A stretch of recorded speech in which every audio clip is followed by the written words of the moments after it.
Mais effectivement, on a, avec mon groupe parlementaire, travaillé à formaliser une proposition d'un mécanisme de régulation carcérale qui comprendrait à la fois la question des personnes condamnées et des personnes prévenues aussi, parce que je pense que c'est un des éléments qui ferait que ce dispositif serait fonctionnel.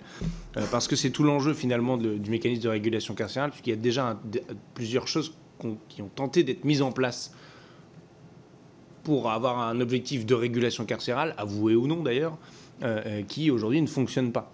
La libération sous contrainte automatique à 3 mois, par exemple, était une forme de régulation carcérale qui ne dit pas son nom et qui n'était pas assumée par le ministre dans le cadre des débats parlementaires et qui pourtant avait cet objectif-là.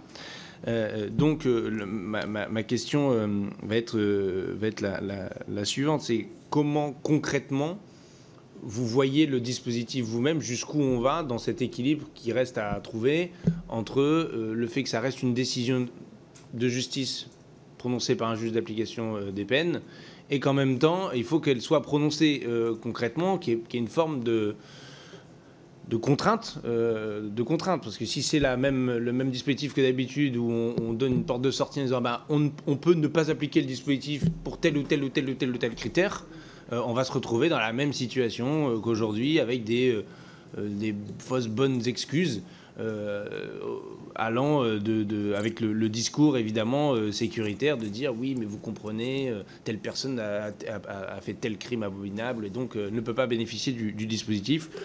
Donc voilà, comment vous voyez les choses concrètement et quels sont aujourd'hui l'état de vos réflexions sur les questions de la détention provisoire pour l'application du dispositif, puisqu'on a vu que la détention provisoire aujourd'hui a pris une part colossale dans les maisons d'arrêt et qui ne va pas diminuant et voilà. Comment concrètement, Hugo Bernalicis, on voit cette régulation? Je pense que ce n'est pas à nous de le dire, c'est à vous de vous en emparer.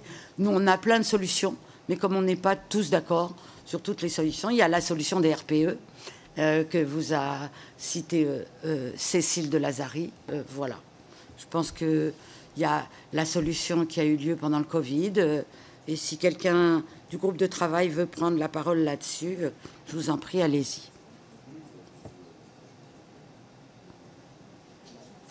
Allez-y. Alors allez-y.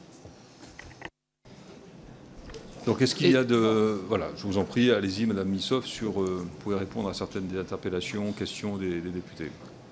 Oui, donc sur les différents dispositifs, l'objectif aujourd'hui, c'était de pouvoir en lister un certain nombre pour vous montrer que tout était là à disposition, mais pas de faire un choix, parce qu'effectivement, on estime que c'est pas de notre responsabilité. L'important, et ce sur quoi on est absolument tous et toutes d'accord, c'est que ce mécanisme soit contraignant. De quelle manière, à quel moment, il y a eu différentes propositions de loi, il y a différents systèmes qui ont été proposés, ça a été dit, aucun n'est parfait. Par contre, l'important, effectivement, c'est que ce soit contraignant. La question de la détention provisoire des personnes prévenues, c'est une vraie question, puisqu'il y a certains quartiers maisons d'arrêt où c'est la majorité des personnes détenues. C'est quelque chose qui a pu être pris en compte dans certaines propositions de loi. Je préciserai juste que dans les expérimentations locales, les magistrats et magistrates qui étaient investis dans ces expérimentations ciblaient notamment la question de la détention provisoire comme un frein. Donc conduirait effectivement à se dire que ça devrait faire partie de la solution, en tout cas que ce serait sérieux de l'inclure dans les dispositifs à imaginer.